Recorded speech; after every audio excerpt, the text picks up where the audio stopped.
How's it going, Natasha? So today we're going to start out by doing the back extension assessment, except we're just going to be doing the screening portion of that assessment today. So at first, I'll get you to lie down flat on your stomach here. All right, now with both your arms kind of straight out, perfect. Now what I'm gonna ask is for you to just raise your left leg. Perfect. Now if you want to put it down, and then raise your right leg. Do you have any discomfort or pain? No. Okay, and then you can put that down. Now we're going to do left leg and right arm. Any discomfort or pain?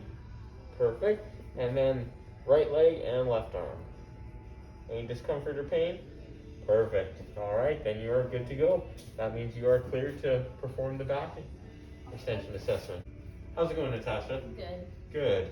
So today we are going to work through a push-up assessment. So what I'm going to get you to do is go down into a push-up position, except we'll keep your knees on the mat there.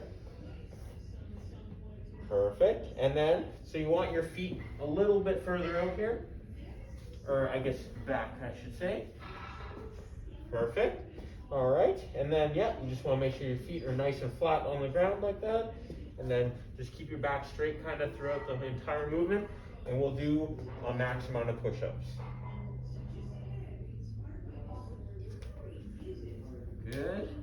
Try to go down a little bit further here. Yeah, perfect. Doing good. Everything's staying nice and straight. All right, perfect. Yeah, and in a spot like that, if you did try to like kind of push through stuff like that, that's when I would let you know as well, like, oh, you're kind of breaking form and stuff like that, so we just end the test there as well. How's it going, Natasha? Good. All right, so today we're going to do a one-legged stance assessment. So we're gonna do both your legs, of course. However, we'll pick whichever leg you'd like to start with. It is very important that with this assessment, it's done without shoes, just because you kind of test your balance a little bit better that way. Now, so for this assessment, as soon as you feel kind of like any wobbling or you kind of break center, that's when we'll end the test. So for example, if you're still on one foot, but you start going kind of like this, that does unfortunately not count as part of this assessment, so we'll have to end it there. So basically, you just want to kind of keep going for as long as you can on each foot. Okay, I want to start with the left. Sounds good. Whenever you're ready.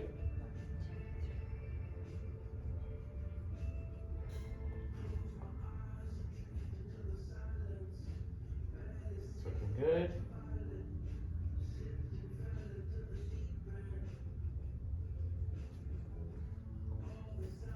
All right, perfect. And now we will do your right leg whenever you are ready.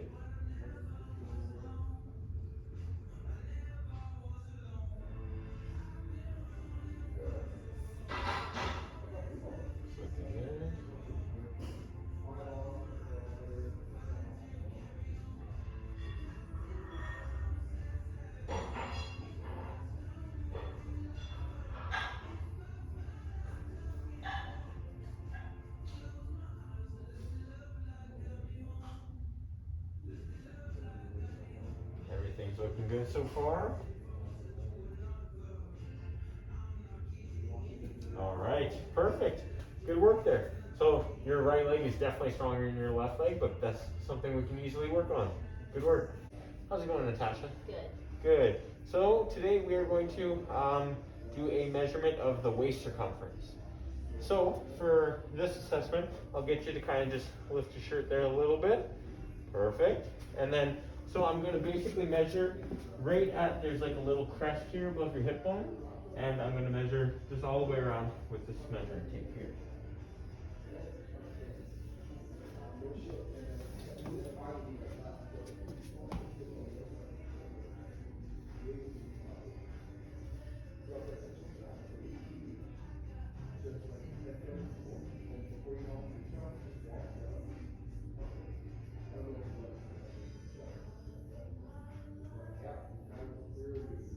Perfect. You are all good to go. How's it going, Natasha? Good. Good. So today we are going to take your blood pressure. Now for this assessment, we unfortunately don't have the cuff and bulb to take her blood pressure, but we're still going to go through what you would do if you do have the correct equipment. So what you would do is grab your cuff and place it around their upper arm. Now on each cuff, there's usually a small marking where that marking, you want to kind of put it right on the brachial artery, which is kind of right here in the opposite side of the elbow here. Now, when you place the cuff on the upper arm, you want to make sure it's snug, but not too tight. Then once it's on, you want to start feeling their radial pulse, which is down here, kind of by their wrist, on the outside of their wrist here. So like kind of by the thumb, which is about 2 to 3 centimeters up from the thumb. Now, while you're feeling that pulse, you would want to grab the little bulb that attaches to the cuff here, and you want to make sure it's closed all the way so none of the air is leaking, and you want to start pumping it up until you cannot feel the radial pulse down below here anymore. Once you get to that point, you want to increase the pressure, so you keep pushing on the bulb until you're about 20 millimeters on the little gauge above after you stop feeling the radial pulse here. Next, you want to take your stethoscope and put it on the brachial artery here, and you want to release the pressure from the whole cuff going about 2 millimeters per second. And then after that, you have your blood pressure. Hey Natasha, how's it going? Good. Good. So today we are going to take your pulse manually through your radial pulse here. So I'm going to grab your hand here and find your pulse. Perfect. So as soon as we start, I'm going to count your pulse for about 15 seconds. And then in order to get your heart rate, we just times it, and then we figure out how many beats per minute. All right. Okay. So I'm just going to find that here. Perfect. All right, here we go. 0, 1, 2, 3, 4, 5, 6, 7, 8, 9, 10, 11, 12, 13, 14, 15, 16, 17. All right. So 17 beats in 15 seconds, which 17 times 4, if I'm good at math, that would be 68, I believe. That is pretty good. That's in the correct 60 to 100 beats per minute range. How's it going, Natasha? Good. Good. So today we are going to do a treadmill walk test to determine your VO2 max. So what we're going to do is get you to warm up walking for about 4 minutes, and we are going to try and keep your heart rate between 50 and 70% of your predicted heart rate max, which means we're going to try to keep your heart rate between 99 beats per minute and 139 beats per minute.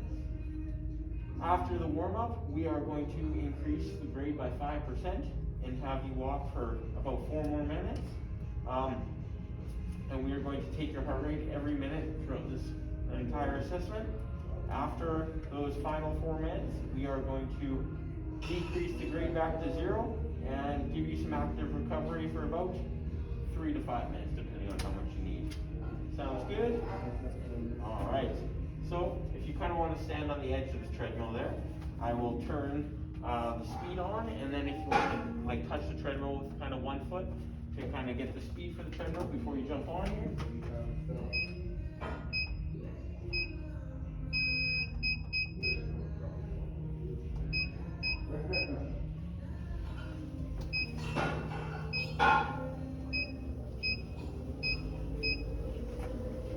Alright, whenever you're comfortable.